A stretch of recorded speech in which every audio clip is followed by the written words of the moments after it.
The slam of the screen door pulled me out an afternoon nap, followed by my 12-year-old son's urgent voice calling, "Dad." I rushed outside and found our HOA president sitting in the gravel clutching her ankle, while my boy calmly recited Miranda rights as if he had memorized them straight out of a manual. The woman who had made life miserable in our lakeside neighborhood for 3 long years had finally run into someone she couldn't control. My kid, who had just returned from an FBI youth camp. I'm David Sterling, an IT consultant who prefers quiet weekends fishing at our cabin by Pine Ridge Lake. My son Ethan had just wrapped up a junior FBI program that focused on safety and awareness.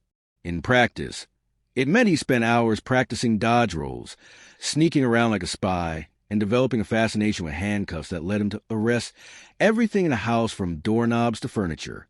The antagonist of this whole saga was Margaret Harrington, our community's self-appointed queen. She chaired the HOA with the seriousness of a monarch, always in her tennis visor, and always with a clipboard. Margaret hated that Ethan and I kept to ourselves. By community spirit, she really meant we weren't showing up to her wine tastings, where she ranked everyone's outfits as if it were a competition. It started small. She wrote me up because my tackle box was visible from the road, saying it broke aesthetic harmony. She complained about Ethan's Nerf targets, claiming the orange circles might confuse migrating birds. Later, she demanded I tear down our fire pit, insisting it disrupted the lakeside energy. But then she crossed a line. She emailed me a bizarre document she called a voluntary guardianship transfer form. 3 pages long. It argued that she should raise Ethan instead because I wasn't providing enough structure or integration. I laughed it off and even sent it to a lawyer buddy as a joke. I didn't know then that email would end up as evidence. One Saturday afternoon, while I was repairing the dock, Margaret slipped into our cabin. She told Ethan in a sugary but firm voice, "Your father isn't fit. You're coming with me. It's for your own good." She tried to pull him toward her silver Subaru, which already had booster seats set up inside. What she hadn't expected was Ethan's training to kick in. He stalled her with questions, shouted loudly enough for the neighbors to hear, and declared it an attempted abduction under federal law. Before she could grab him again, he twisted her arm into what he proudly calls a federal pretzel. That's when I came running, finding her yelling about being the HOA president while Ethan calmly called 911. Sheriff's deputies arrived quickly, followed by a state trooper. Ethan handed them a signed statement he had prepared earlier, because his camp had drilled into him the importance of documentation. Margaret tried to spin a story about conducting a welfare check, but it fell apart fast when the officers searched her car. Inside, they found juice boxes, a custom blanket with Ethan's initials, and a folder labeled custody plan, complete with meal schedules. She was cuffed right there, while Ethan politely corrected the deputy's technique, noting that improper placement could cause nerve damage. To my surprise, the deputy actually thanked him and adjusted. Margaret's authority crumbled in that instant. Her clipboard and titles meant nothing to the law. Word spread across the neighborhood like wildfire. The once intimidating HOA president was now the subject of scandal, accused of attempted kidnapping. Neighbors who had endured her bossiness for years suddenly spoke out. Screenshots of her guardianship email circulated, thanks to Sophia Chindown-Lane, who worked in digital forensics and made sure it was preserved properly. Within days, the local news had the story. Margaret was portrayed as a suburban tyrant who tried to steal a child.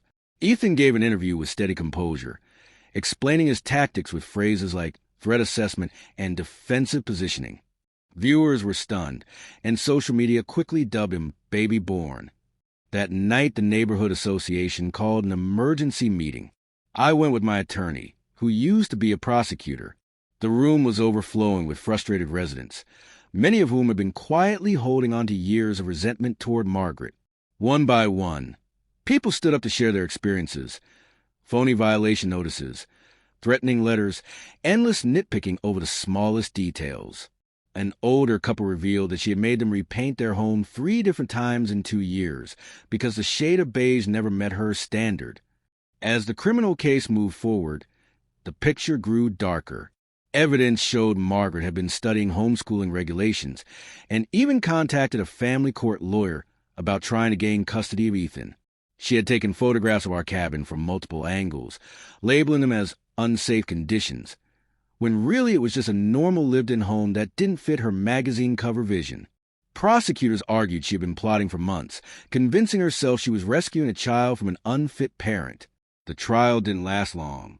Ethan testified with a calm, steady voice, describing exactly what happened and how he responded step by step. When Margaret's lawyer tried to downplay the incident as an overreaction, Ethan opened his camp handbook and read the official protocol for attempted abductions. The judge actually cracked a smile when my son offered to loan the manual to the defense attorney. Meanwhile, Margaret's career collapsed. She had been working in luxury real estate, but her firm dropped her as soon as the story appeared in the media.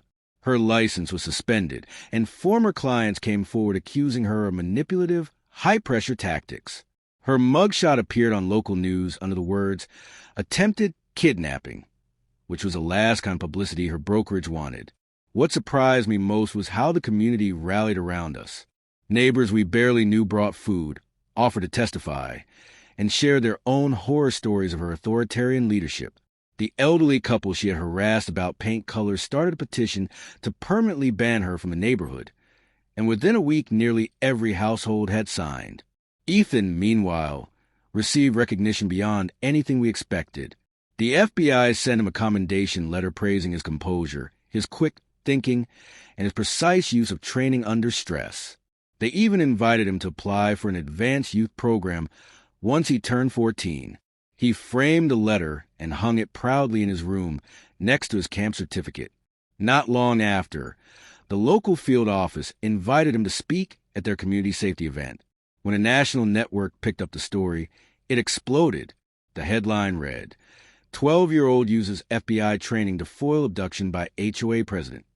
Clips of Ethan's interview went viral online, where he spoke about threat assessment and defensive positioning like a seasoned professional. His poise earned him the nickname Baby Born, which spread across social media. Margaret's finances took a devastating hit. Legal fees climbed past $70,000. On top of that, we filed a civil suit for emotional distress and attempted abduction.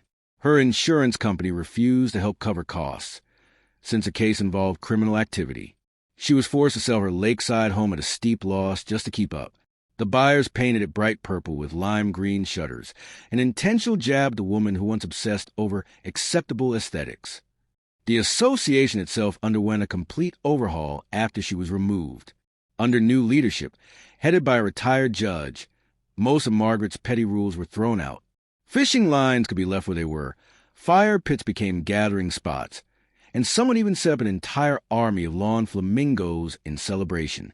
Margaret was permanently banned from the community and ordered to stay at least 500 feet away from both Ethan and me.